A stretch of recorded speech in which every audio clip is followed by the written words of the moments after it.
ایسا نہیں ہے کہ کوئی جو ہے اسے دولت کی بدہضمی ہو رہی ہو اور کوئی وہ ہے کہ جو بھوکا مر رہا ہو، ایسا نہیں ہے۔ دیکھو ہمارے ہاں انسانی شرافت، انسانی عزت، انسانی پریسٹیج اور انسانی حقوق بہتر سے بہتر شکل میں موجود ہے، حریت ہے، آزادی اظہار رائے ہے، سب کچھ ہے۔ یہ کام اگر وہ امت کرے تو اس سے زیادہ خوش نصیب کوئی نہیں۔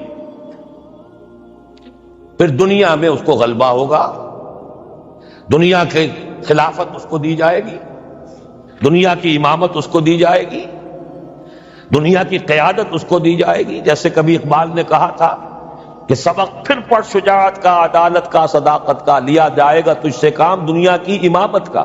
لیکن پھر وہی سبق پڑھنا پڑے گا جو صحابہ کرام نے پڑھا تھا۔ جب صحابہ کرام نے وہ سبق پڑھا تھا تو دنیا کی امامت اللہ نے ان کو عطا کی تھی کہ نہیں کی تھی؟ اگر تو اس کے مطابق عمل ہے تو ان سے زیادہ اللہ کو محبوب کوئی نہیں، اور اگر طرز عمل برعکس ہو جائے، کہیں کچھ اور کریں کچھ اور، کہیں یہ کہ قرآن پر ہمارا ایمان ہے اور اس کے قانون کو نافذ نہ کریں، کہیں یہ کہ ہماری تو محبوب ترین شخصیت محمد ہیں اور ان کی سنت کے اوپر عمل نہ کریں صلی اللہ علیہ وسلم، قرآن نے جس شے کو حرام کیا ہے اس پر اس کا استعمال کر رہے ہوں۔ اگر طرز عمل یہ ہو اور یہ طرز عمل اس حد کو پہنچ جائے کہ دنیا تانے دے یہ مسلمان کہاں اسلام، دنیا میں ہمیں دکھاؤ کہاں اسلام، یہ مسلمان کیا اسلام پر کاربند ہیں؟ جارج برنارڈ شاہ نے کہا تھا کہ میں جب قرآن پڑھتا ہوں تو محسوس کرتا ہوں اس سے بہتر کتاب کوئی ممکن نہیں، لیکن جب مسلمانوں کو دیکھتا ہوں تو محسوس کرتا ہوں ان سے زیادہ ذلیل قوم دنیا میں کوئی نہیں۔ یہ کنٹراسٹ ہے جو ہم اپنے وجود سے پیش کر رہے ہیں۔ کیا اس کی وجہ سے لوگ اسلام کی طرف راغب ہوں گے یا اسلام سے متنفر ہوں گے؟ کیا ہمارا منہ ہوتا ہے ہم باہر جاتے ہیں، اسی لیے ہم تو تبلیغ، میں تو کم سے کم وہاں جا کر جو مسلمان کھوئی ہوئی بھیڑیں ہیں امت محمد صلی اللہ علیہ وسلم کی، انہی کو ریکلیم کرنے کی کوشش کرتا ہوں، جیسے کہ حضرت مسیح نے کہا تھا میں تو بنی اسرائیل کے گھرانے کی کھوئی ہوئی بھیڑوں کی تلاش میں آیا ہوں۔ میرا منہ نہیں ہے کہ میں وہاں کسی امریکن سے بات کروں، وہ یہ کہے گا تم اپنا گھر تو سنوارو، فزیشن ہیل تھائی سیلف۔ تم ایک چھوٹا سا ملک نہیں چلا سکتے، تم نے اس کا بیڑا غرق کر کے رکھ دیا ہے، تم نے اسے کورٹ آف وارڈ بنوا دیا ہے آئی ایم ایف کا۔ ہاں یہاں تو گھڑی گھڑی جو ہے قرقمین آتے ہیں آئی ایم ایف کے اور ورلڈ بینک کے قرقی کرنے کے لیے، ہر روز ایک نئی قرقی ہو رہی ہے، ہر روز جو ہے آج پھر گاڑیوں کا کرایہ بڑھ رہا ہے، بجلی کا کرایہ بڑھ، قرقی ہو رہی ہے۔ عوام کے اندر جو بھی راہسا رہ گیا اسے بھی چوسنے کا اور کشید کرنے کے لیے ایک حکومت کو گرا دو، وہ تو بدنام کر دی گئی، دوسری حکومت لے آؤ اس کے ہاتھ میں کچھ کام کروا لو، وہ بدنام ہو جائیں گے تو ان کو بھی ہٹا دینا۔ ان کا کیا کھیل ہے؟ یہ کھیل کھیلتے رہیں گے اور اس میں یہ ہے کہ اپنی قرقیاں کرتے چلے گا۔ یہ حال اب کیا میرا منہ ہے کہ میں جا کر وہاں بات کروں؟ تم اپنے گھر کو دیکھو، تم اپنے ملک کو دیکھو، ایک وہ ہے جنہیں تصویر بنا آتی ہے، ایک تم ہو کہ لیا اپنی بھی صورت کو بگاڑ۔ ایک ہی ساتھ تم آزاد ہوئے تھے، ہندو بھی تھے کہ نہیں تھے؟ انہوں نے اس ملک کو بنایا ہے، اپنی معیشت کو، اپنی اکانومی کو اپنی بنیادوں پر، اپنے پاؤں پر، اپنے پیروں پر کھڑا کیا ہے۔ آج جو ہے وہ ایک منی سپر پاور بن چکا ہے، اور وہ کہ ڈرتا تھا پاکستان دو طرف سے ہمیں جو ہے قابو میں کر لے گا۔ پہلے تقریباً 20 برس جو ہیں ہندوستان کے بھارت کے کانپتے ہوئے گزرے ہیں پاکستان سے، اب 30 برس سے جو صورتحال ہے وہ آپ کو معلوم ہے۔ تو صورت یہ ہے کہ جب کوئی قوم جو امت مسلمہ ہو یہ طرز عمل اختیار کرتی ہے تو عذاب اس پر آتا ہے۔ بڑی کڑوی بات ہے، آج عذاب کفار پر نہیں آ رہا، وہ تو اللہ تعالیٰ ان سے آخرت میں نمٹ لے گا، اور آخرت تو ہے ہمیشہ کی، بڑا سو عذاب تو وہی کا ہے۔ وَلَعَذَابُ الْآخِرَةِ أَكْبَرُ لَوْ كَانُوا يَعْلَمُونَ۔ دنیا میں کفار پر عذاب آتا تھا جب کوئی رسول بھیج دیا جائے، اب رسول آئے گا نہیں، ایک ایکسیپشن ہے وہ بعد میں بتاؤں گا، لیکن اب دنیا میں جو عذاب آتا ہے وہ مسلمان امت پر آتا ہے۔ اب اس کو چونکہ بات بہت کڑوی ہے، تھوڑا سا میں اس کے اندر آپ کے لیے سمجھنا، حلق سے اتارنا اس کڑوی گولی کا آسان کرنا۔ دیکھیے ہم سے پہلے بھی ایک امت مسلمہ تھی کہ نہیں؟ ہماری عمر جو ہے امت مسلمہ کی حیثیت سے ابھی 1400 برس ہوئی ہے، 1417 سن ہجری چل رہا ہے نا، اس میں آپ اور حضور کی بعثت 12 برس اور، تو 1430 برس سمجھیے، اس لیے کہ اس وقت جب سے کہ وحی کا آغاز ہوا ہے۔ یہ ہماری کل تاریخ ہے، ابھی 1450 برس نہیں ہوئی۔ ہم سے پہلی جو امت تھی 2000 برس تک اسی مقام پر فائز رہی۔ وہ کون تھے؟ بنی اسرائیل۔ وہ موسیٰ کے امتی تھے، ہم محمد کے امتی ہیں علی نبینا و علیہ الصلوۃ والسلام۔ انہیں تورات دی گئی تھی، ہمیں قرآن دیا گیا ہے۔ نبی ہونے کے اعتبار سے افضل ترین نبی، رسول ہونے کے اعتبار سے اکمل ترین رسول، کتاب ہدایت ہونے کے اعتبار سے جامع ترین کتاب، نوع انسان را پیام آخری، حامل او رحمت للعالمین۔ یہ اپنی جگہ تقابل ہے، لیکن ایک اور اعتبار سے دیکھیے، عمر اس کی طویل تھی 2000 برس، ہماری ابھی 1400 برس ہوئی۔ اور دوسری بات، اس امت میں 1400 برس تک کوئی وقت ایسا نہیں گزرا کہ کوئی نبی موجود نہ ہو۔ سینکڑوں نبی آئے۔ شروع ہوئی ہے 1400 قبل مسیح میں، جب تورات دی گئی حضرت موسیٰ کو، اور آپ کو معلوم ہے اس وقت 2 رسول تھے، موسیٰ بھی اور ہارون بھی علیہ الصلوۃ والسلام۔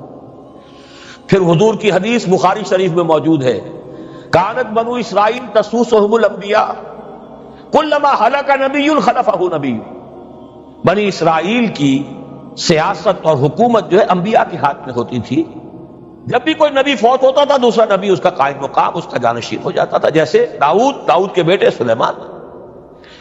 آخری جو نبی آئے ان کے ہاں وہ حضرت مسیح، اور ان کے ہم عصر حضرت یحییٰ علیہ الصلوۃ والسلام۔ تو یوں سمجھیے 2 سے شروع ہوا، 2 پر ختم ہوا، موسیٰ و ہارون، عیسیٰ و یحییٰ، درمیان میں 1400 برس، اور کوئی وقت ایسا نہیں ہے جب کہ کوئی نبی موجود۔ کیسی امت تھی! اسی لیے میں نے آپ کو بتایا، قرآن مجید میں سورہ بقرہ میں 2 جگہ فرمایا ہے، یا بنی اسرائیل اذکروا نعمتی التی انعمت علیکم وانی فضلتکم علی العالمین۔ چھٹا رکوع بھی شروع ہوتا ہے اسی آیت سے سورہ بقرہ کا، اور 15واں رکوع پھر شروع ہوتا ہے اسی آیت سے۔ اے بنی اسرائیل، میرے اس انعام و اکرام کو یاد کرو جو میں نے تم پر کیا، اور میں نے تو تمہیں تمام جہان والوں پر فضیلت دی تھی۔ لیکن وہی بنی اسرائیل، جب ان کا طرز عمل کیا ہوا، شریعت کو پس پش ڈال دیا۔ نبذ فریق من الذین اوتوا الکتاب کتاب اللہ وراء ظہورہم مثل الذین حملوا التوراۃ ثم لم يحملوها كمثل الحمار يحمل اسفارا۔ کتاب سے ناطہ توڑ لیا، بس اس کو مقدس کتاب بنا کر رکھ دیا، نہ پڑھنا، نہ سمجھنا، نہ اس پر عمل کرنا، جیسے ہم کرتے ہیں۔ ایصال ثواب کی محفلوں میں کام آتا ہے، یا بچیوں کو وہ جہیز میں دینے کے کام آتا ہے، یا قرات کی محفلیں ہوتی ہیں، مقابلے ہوتے ہیں۔ اللہ تعالیٰ خیر صدہ قرآن مجید سے ہمارا کیا سروکار رہ گیا ہے۔ بہائے آتش دورہ کار جزی نیست کہ از یاسین او آسا مبیری۔ عیاشیاں کرتے تھے، بدماشیاں کرتے تھے، غلط کام کرتے تھے، لیکن انہیں خیال یہ تھا کہ ہم چونکہ ابراہیم کی نسل سے ہیں، موسیٰ کی امت میں سے ہیں، نحن ابناء اللہ واحباؤہ، ہم تو اللہ کے بیٹوں کے مانند بڑے چہیتے ہیں۔ اسی پر اللہ نے فرمایا فَلِمَ يُعَذِّبُكُم بِذُنُوبِكُم بَلْ أَنتُم بَشَرٌ مِّمَّنْ خَلَقَ۔ ایسے ہی تم چہیتے اور لاڈتے ہو تو اللہ تعالیٰ تمہیں عذاب کیوں دیتا رہا ہے؟ تمہیں نیبوکڈنیزر کے ہاتھوں پٹوایا 600 قبل مسیح میں، یوں سمجھیے تقریباً وسط میں آتا ہے یہ معاملہ۔ 1400 قبل مسیح میں تورات دی گئی، اور سمجھیے کہ ایک مسیحی میں حضرت مسیح آ رہی ہے 30 سن عیسوی میں۔ ان کے درمیان تقریباً وسط میں اشیریوں کے ہاتھوں پٹوایا اور بابلیوں کے ہاتھوں پٹوایا۔ بخت نصر جس کو کہتے ہیں، نیبوکڈنیزر، 6 لاکھ یہودی اس نے قتل کیے یروشلم میں، 6 لاکھ کو قیدی بنا کر لے گیا۔ ہیکل سلیمانی گرا دیا گیا جو کہ ان کا کعبے کے درجے میں تھا، اور یہ کہ کوئی ایک متنفس نہیں بچا یروشلم میں، کوئی 2 اینٹیں سلامت نہیں رہی۔ انہیں لے گیا بیبیلونیا میں، کیپٹیوٹی، پیریڈ آف کیپٹیوٹی۔ وہاں سے واپس آئے، توبہ کی انہوں نے، حضرت عزیر علیہ السلام کی دعوت توبہ جو ہے، توبہ کی منادی کے نتیجے میں، تو پھر اللہ نے انہیں ایک موقع اور دیا، اور ان کی ایک بڑی عظیم سلطنت قائم ہوئی، مکہ کی سلطنت، اور پھر ٹیمپل جو ہے دوبارہ بنا. یہ جو سیکنڈ ٹیمپل کہلاتا ہے، دوسری تعمیر جو ہوئی ہیکل سلیمانی کی، اس کو بھی پھر دوبارہ جب ان کے ہاں وہی لچھن آئے، میں تجھ کو بتاتا ہوں تقدیر امم کیا ہے، شمشیر و ثنا اول، طاؤس و رباب آخر. جب وہی لچھن ہو گئے پھر عذاب کے کوڑے پڑے، پہلے گریکس کے ذریعے، یونانیوں کے ذریعے، پھر رومنز کے ذریعے، اور سن 70 عیسوی میں وہ دوسرا ہیکل سلیمانی بھی مسمار کر دیا گیا اور انہیں فلسطین سے نکالا دے دیا گیا، نکل جاؤ یہاں سے. تقریباً یوں سمجھیے کہ 1917 تک، سن 70 سے 1917 تک کتنے ہو گئے؟ 1850 برس ہو گئے تقریباً. 1850 برس یہ لوگ پھر فلسطین میں داخل نہیں ہو سکتے. اور وہ ہیکل سلیمانی آج تک بھی پڑا ہوا ہے منہدم، سوائے اس کی ایک دیوار کے جسے یہ ویلنگ وال کہتے ہیں. وہاں جاتے ہیں، رو دھو کر آ جاتے ہیں. اب تو خیر ان کا قبضہ ہے، جانا آنے کا سوال نہیں رہا، ورنہ 1967 سے پہلے بھی اجازت لے کر جاتے تھے، ماتم کر کے آ جاتے تھے. اس لیے کہ یروشلم جو ہے اس پر قبضہ تو ان کا ہو گیا تھا، لیکن مشرقی علاقہ ہے وہ، اور اس پر ابھی عربوں کا زیادہ تسلط تھا. اب وہ ختم ہو رہا ہے.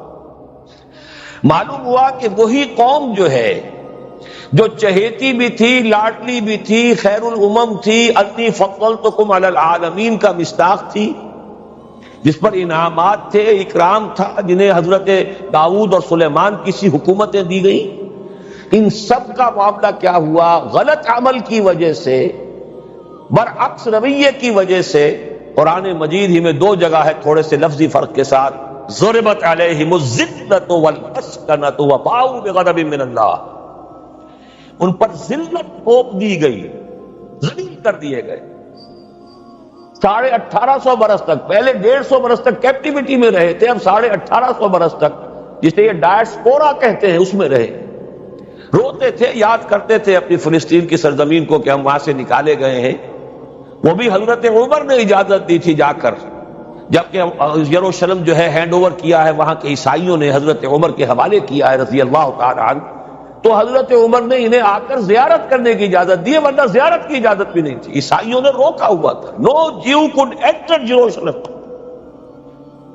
اور وہ جو معاہدہ کیا تھا عیسائیوں نے حضرت عمر سے، یہ ان کی طرف سے شرط تھی کہ آپ یہاں یہودیوں کو آباد ہونے کی اجازت نہیں دیں گے، لیکن کم اینڈ وزٹ، آئیں، زیارت کریں اور جائیں، لیکن یہاں آباد نہیں ہونا. یہ قوم جو اونچی تھی، بڑی تھی، فضلتکم علی العالمین تھی، لیکن وہی قوم ضربت علیہم الذلۃ والمسکنۃ وباؤوا بغضب من اللہ، اللہ کے غضب کو لے کر لوٹی. یہ ہے اصل میں وہی معاملہ جو آج ہمارے ساتھ ہے. اللہ کا قانون تو غیر جانبدار ہے. وَلَن تَجِدَ لِسُنَّتِ اللَّهِ تَحْوِيلًا وَلَن تَجِدَ لِسُنَّتِ اللَّهِ تَبْدِيلًا. اللہ کا قانون قوموں اور امتوں کے لیے بدلتا نہیں. وہی صورت ہے، ہمیں بھی کہا گیا کنتم خیر امت اخرجت للناس، تم بہترین امت ہو جسے دنیا والوں کے لیے نکالا گیا ہے. تمہارا کام کیا ہے؟ ہم تو جیتے ہیں کہ دنیا میں تیرا نام رہے، کہیں ممکن ہے کہ ساقی نہ رہے، جام رہے. ہمارا کام تو تھا اس اسلام پر عمل کرے اور دنیا کو دعوت دے، اپنے عمل میں بھی گواہی دے، آؤ دیکھ لو ہم جو کچھ کہہ رہے ہیں یہ تھیوری نہیں ہے، یہ صرف لفاظی نہیں ہے، یہ شاعری نہیں ہے. اگر محمد رسول اللہ نے فرمایا صلی اللہ علیہ وسلم سید القوم خادمہم، آؤ دیکھ لو مدینے میں ہمارا خلیفہ عمر فاروق خادم ہے کہ نہیں ہے؟ کیا کوئی بادشاہ ہے؟ کیا اس نے کوئی محل بنایا ہے؟ کیا اس کے لیے کوئی خدم و حشم ہے؟ کیا اس کے لیے کوئی باڈی گارڈ ہے؟ کچھ بھی نہیں. جیسی جھونپڑیاں دوسروں کی ہے ویسی جھونپڑا اس کا ہے. جیسے پیبند لگے ہوئے کپڑے دوسروں کے ہیں، بلکہ دوسروں کے بہتر بھی ہوں گے، اس کے کپڑوں میں پیبند لگا ہوا ہے. اس کے نام سے قیصر و کسریٰ کے درباروں میں لرزہ ہے، لیکن اس کی سادگی کا عالم یہ. آؤ دیکھو، see with your own eyes, come here, see it. یہ اگر ہم کرتے اور کر سکتے، جب تک کرتے رہے تو ہم سے اونچا کوئی نہیں، اللہ کا ہم سے بڑھ کر محبوب کوئی نہیں، ہم سے زیادہ امت مرحومہ اور کوئی نہیں. لیکن جب ہم نے برعکس روش اختیار کی تو کیا ہوا؟ جیسے انہیں پٹوایا گیا تھا ایشورینز کے ہاتھوں، ہمیں پٹوایا گیا سب سے پہلے جو صلیبیوں کے ہاتھوں، کروسیڈرز. کئی لاکھ مسلمان قتل ہوا کروسیڈز کے اندر. جب پہلی مرتبہ عیسائیوں نے قبضہ کیا یروشلم پر، تقریباً 90 برس 88 برس عیسائیوں کے قبضے میں رہا ہے، وہ دوبارہ چلا گیا یہودیوں کے قبضے میں۔ اس وقت جو ہے اتنا قتل عام ہوا تھا عربوں کا اور مسلمانوں کا یروشلم میں کہ جب فاتحین کے گھوڑے داخل ہوئے ہیں شہر کے اندر تو گلیوں کے اندر ان کے گھٹنوں تک خون کی نہر بہ رہی تھی۔ اس کے بعد آیا فتنہ تاتار، کروڑوں مسلمان قتل ہوئے، یہ لاکھوں کی بات نہیں ہے، کروڑوں مسلمان۔ پورا روسی ترکستان کا علاقہ ختم ہوا، افغانستان ختم ہوا، ایران ختم ہوا، عراق ختم ہوا، 4 عظیم مملکتیں۔ اور آخری خلیفہ بنو عباس کا وہ گھسیٹ کر نکالا گیا اپنے محل سے، مستعصم باللہ۔ ویسے تو نسل تو حضور کے چچا کی نسل سے تھا، عباسی تھا، حضرت عباس رضی اللہ تعالی عنہ کی نسل سے ہے، مستعصم باللہ، لیکن اس کو گھسیٹ کر نکالا گیا ایک جانور کی کھال کے اندر لپیٹ کر، اور تاتاریوں نے اپنے گھوڑوں کے سموں تلے اسے کچل دیا۔ وہ دن اور آج کا دن پھر امت مسلمہ کی قیادت عربوں سے چھین لی۔ اس کے بعد اللہ نے پھر کرم فرمایا، پھر کچھ اولیاء اللہ کے ذریعے سے، کچھ صوفیاء کے ذریعے سے اتنا بڑا معجزہ ہو گیا، جیسا کہ حضرت عزیر علیہ السلام کے ذریعے سے ہوا تھا کہ یہود میں دوبارہ انابت اللہ، توبہ کا جذبہ پیدا ہو گیا۔ ایسے ہی کچھ صوفیاء کرام کے ذریعے سے، نیک لوگوں کے ذریعے سے، اللہ والوں کے ذریعے سے، وہی تاتاری جنہوں نے کروڑوں مسلمانوں کو قتل کیا تھا خود مسلمان ہو گئے۔ ہے آیا فتنہ تاتار کے افسانے سے، پاسباں مل گئے کعبے کو صنم خانے سے۔ پھر غلبہ ہوا، پھر ترکوں کی عظیم حکومتیں قائم ہوئی، ترکان تیموری، Terken Usmani, Terken Seljuqi, Terken صفوی۔ عرب تو معزول ہو گئے تھے، لیکن ترکوں کی زیر قیادت پھر گریٹ آٹومان امپائر بھی قائم ہے۔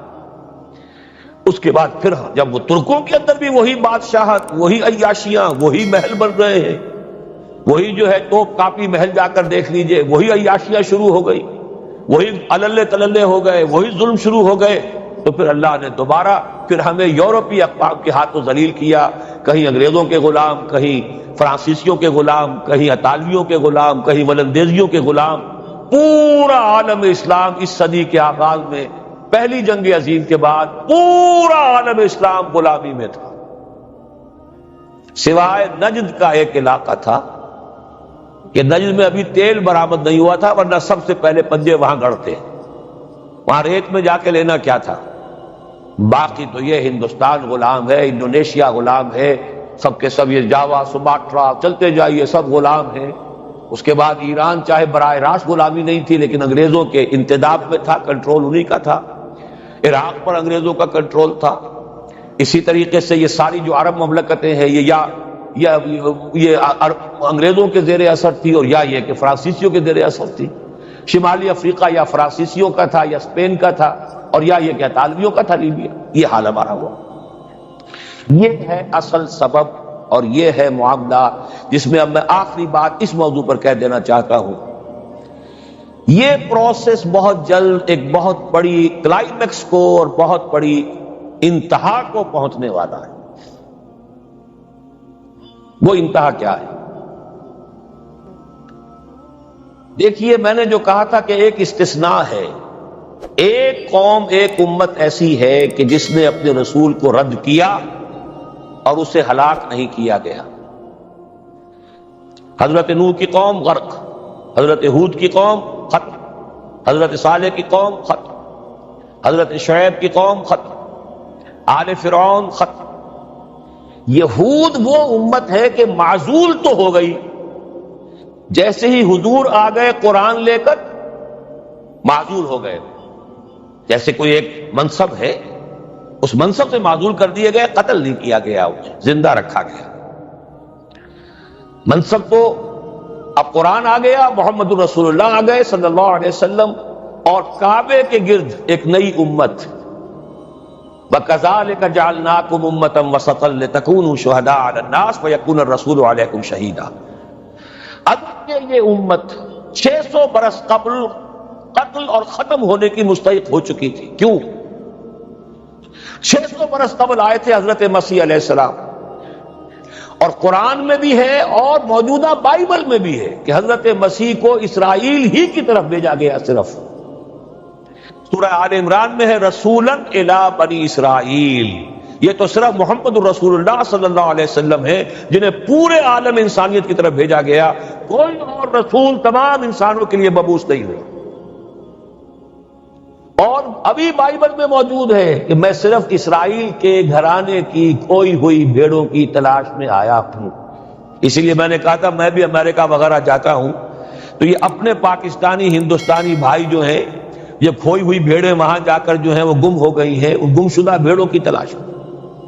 تو اس کو اچھی طرح سمجھ لیجئے، حضرت مسیح کی بعثت تھی بنی اسرائیل کی طرف، اور بنی اسرائیل نے نہ صرف یہ کہ ان کو مانا نہیں، بلکہ الٹا اپنے بس پڑتے سولی پر چڑھا دیا، اپنے بس پڑتے۔ اس میرے الفاظ کو نوٹ کر لیجیے، گویا کہ یہ اب اس عذاب استیصال، آخری ہلاکت والے عذاب کے مستحق ہو گئے۔ لیکن یہ پوری انبیاء اور رسل کی تاریخ میں ایک استثناء ہے کہ اس میں جیسے آج کل ہم کہتے ہیں ججمنٹ ریزروڈ، حضرت مسیح کو اللہ نے زندہ اٹھا لیا، یہود کے اوپر لعنت تو کر دی، ختم نہیں کیا۔ سمجھ رہے میری بات کو؟ سن 70 سے ان پر عذاب آیا، حضرت مسیح سن 33 عیسوی میں اٹھائے گئے۔ سن 70 میں عذاب آ گیا ٹائٹس رومی کے ہاتھوں، وہ ہیکل سلیمانی بھی پھر دوبارہ گر گیا اور انہیں نکال دیا گیا ڈائسپورا سن 70 سے، لیکن ختم نہیں کیا گیا۔ یہ استثناء ہوا ہے، کیوں ہوا ہے؟ یہ بات پھر دوسری میری آج کی گفتگو میں بڑی کڑوی بات ہے، بہت کڑوی بات ہے۔ یہ جو دوسری امت جو جس سے کہ میں اور آپ ہیں، اور جو بہترین امت ہے، کنتم خیر امت، یہ جب طرز عمل وہی اختیار کرے گی جو یہودیوں نے کیا تھا، ان کو سزا ان ملعونوں کے ہاتھوں دلوائی جائے۔ بات سمجھ لیجیے میری۔ آپ کو معلوم ہے پھانسی کا پھندا کون ڈالتا ہے؟ چوڑا۔ اور ہندوستان میں مجھے بتایا مولانا امین حسن اصلاحی صاحب نے، وہ مشرقی یوپی سے ان کا تعلق ہے، اعظم گڑھ سے، کہ ہمارے علاقے میں یہ رواج تھا کہ اگر کوئی راجپوت شخص بہت گھناؤنا کام کرتا تھا تو اس کو جوتے لگواتے تھے چمار کے ہاتھوں۔ راجپوت کے سر پر راجپوت کا جوتا پڑا تو چلیے جوتا تو ہے، لیکن ہے تو راجپوت کا۔ لیکن جب راجپوت کے سر پر چمار کا جوتا پڑتا تھا، جسے انگریزی میں ہم کہتے ہیں to add insult to injury, ایک تو تکلیف ہو رہی ہے جوتے کی، اور ایک انسلٹ ہو رہی ہے کہ چمار کا جوتا ہے، تو یہ گویا کہ بدترین سزا ہو گئی۔ یہ امت جتنی اونچی ہے، جس کے رتبے ہے سوا، اس کی سوا مشکل ہے، جس کا مقام بلند ہے، اسی اعتبار سے ان کو پھر سزا بھی سخت ملتی ہے۔ صاف فرما دیا اللہ تعالیٰ نے سورہ احزاب میں، اے نبی کی بیویوں، تم عام لوگوں کی طرح نہیں ہو، لستم کاحد من النساء، لستن کاحد من النساء، اگر تم نے کوئی غلط حرکت کی دوہرا سزا عذاب ملے گا۔ اور بات صحیح ہے، جن کے رتبے ہیں سوا، ان کی سوا مشکل ہے۔ اس امت کو عذاب کے کوڑے مارنے والی قوم وہ ملعون اور مغضوب علیہم قوم ہے، جس کے لیے قرآن مجید 2 دفعہ کہتا ہے ضربت علیہم الذلۃ والمسکنۃ وباءوا بغضب۔ اور یہ کوڑے بہت زبردست شکل میں ابھی آنے والے ہیں۔ میری بات اب آپ نے سمجھ لی؟ کیوں رکھا گیا یہود کو؟ یہ جلاد کیوں سنبھال کے رکھے گئے؟ انہیں بھی سزا دی گئی۔ اس صدی میں بھی ہٹلر کے ہاتھوں میں بھی 6 ملین 60 لاکھ اس نے ختم کیے، ان پر تو سزا کا سلسلہ چلتا رہا، ایکسٹرمینیٹ نہیں کیا، ختم نہیں کیا، باقی رکھا ہے، اس لیے کہ ان کو کوڑا بنا کر امت مسلمہ کی پیٹھ پر مارنا ہے کہ تمہارا رتبہ، تم محمد کے امتی صلی اللہ علیہ وسلم، ہمارے آخری رسول، ہمارے اکمل رسول، ہمارے خاتم النبیین، خیر البشر، اور ان کی امت ہو کر تمہارا حل ہے، تو تم سزا کے مستحق جو ہو۔ وہ سزا ہے کہ جو اچھی طرح سمجھ لیجئے ہماری حال جو اس صدی کے آخر میں شروع میں ہوا تھا کہ تمام مسلمان غلام، اس غلامی کے اوپر جو مزید کوڑا تیار ہوا 1917 میں بالفور ڈیکلریشن کے ذریعے سے برطانیہ نے اجازت دے دی کہ یہودی آ سکتے ہیں، اب فلسطین میں آ کر آباد ہو سکتے ہیں۔ وہ مکان خرید سکتے ہیں، جائیداد خرید سکتے ہیں، زمینیں خرید سکتے ہیں۔ 1971 اس پر اندیشہ تھا کہ کہیں اگر خلیفہ عثمانی نے جہاد کا اعلان کر دیا، اس لیے کہ سلطان عبد الحمید کو بڑی سے بڑی رشوتیں پیش کر کے دیکھ لیا تھا انہوں نے، کہ یہ جو ہمارے اوپر پابندی ہے کہ ہم فلسطین میں آباد نہیں ہو سکتے، جو کہو ہم تمہیں دولت دینے کو تیار ہے، یہ پابندی ختم کر دو۔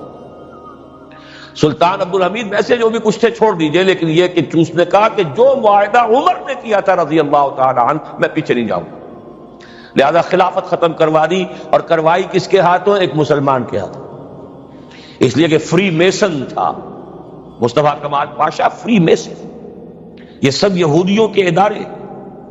چاک کر دی ترک ناداں نے خلافت کی قبا، سادگی اپنوں کی دیکھ اوروں کی عیاری بھی دیکھ۔ ہندوستان میں ہنگامہ چل رہا ہے، تحریک چل رہی ہے، مسلمان ہجرت کر رہے ہیں اور سب کچھ ہو رہا ہے، اور ہندو بھی شامل ہو رہے ہیں خلافت کی تحریک میں، لیکن اب مدعی سست گواہ چست۔ جب مصطفیٰ کمال نے خود ختم کر دی تو سب پانی پڑ گیا آگ کے اوپر، اب کیا بولیں، کس کو برا کریں؟ اس کے بعد 1948 میں ان کی ریاست قائم ہو گئی اسرائیل۔ کتنے برس بعد؟ ریاست تو خیر اس وقت بھی ان کی نہیں تھی جبکہ ٹائٹس نے ختم کیا ہے، وہ تو بہت پہلے کی بات تھی، تقریباً 2000 سال بعد اسرائیل۔ 1967 میں جنگ کروائی، اور یہ بالکل صدام کی طرح کا مسئلہ تھا۔ 1967 کی جنگ میں ایک سازش تھی، انہوں نے بطور مہرہ استعمال کیا جمال عبد الناصر، جس نے اچانک جو ہے ایلات کی بندرگاہ کو بلاک کر دیا 1967۔ اس پر جھپٹا مارا ہے اسرائیل نے، ادھر سے سینائی لے لیا، ادھر سے گولان ہائٹس لے لیے، ادھر سے جو ہے West Bank of Jerusalem, West Bank of Jordan لے لیا۔ یہ 67 کی بات ہے۔ پھر عالم عرب میں ایک ملک ذرا نکلنے لگا تھا کہ شاید ایک کے پاس پیسہ بہت تھا، لیبیا کے پاس، وہ مدد کر سکتا تھا کسی مسلمان ملک کی کہ وہ ایٹم بم بنا لے۔ دو ملک ایسے تھے، ایک غیر عرب، ایک عرب۔ عراقیوں کے پاس کچھ صلاحیت معلوم ہو رہی تھی کہ کچھ دانت شاید نکل آئیں، جیسے دودھ کے دانت ہوتے ہیں تو شاید ایٹمی دانت نکل آئیں، وہ برکس ان کا نکالا ہے۔ ایک دفعہ جا کر آپ کو یاد ہوگا ہوائی جہاز گئے اور سب کا تہس نہس کر کے آ گئے، اور وہ سخت جان قوم نکلی، انہوں نے پھر کچھ بنا لیا، تو پھر وہی 100 دام جال، پھر وہ 100 دام جو ہے جال کی شکل بچھا کر، اور جو پھنسایا ہے تو اگلا پچھلا کھایا پیا سارا اگلوا لیا۔ نتیجہ کیا نکلا؟ جنگ خلیج کے بعد اب عالم عرب پورا کا پورا اسرائیل کے سامنے سرنگوں ہے، وہ شاہ حسن ہو یا شاہ حسین ہو، کچھ تو پہلے ہی اپنے تھے، چاہے شاہ فہد ہوں اور چاہے حسنی مبارک ہوں، اب رہ کون گیا؟ اس سے بڑی ذلت کوئی ہے؟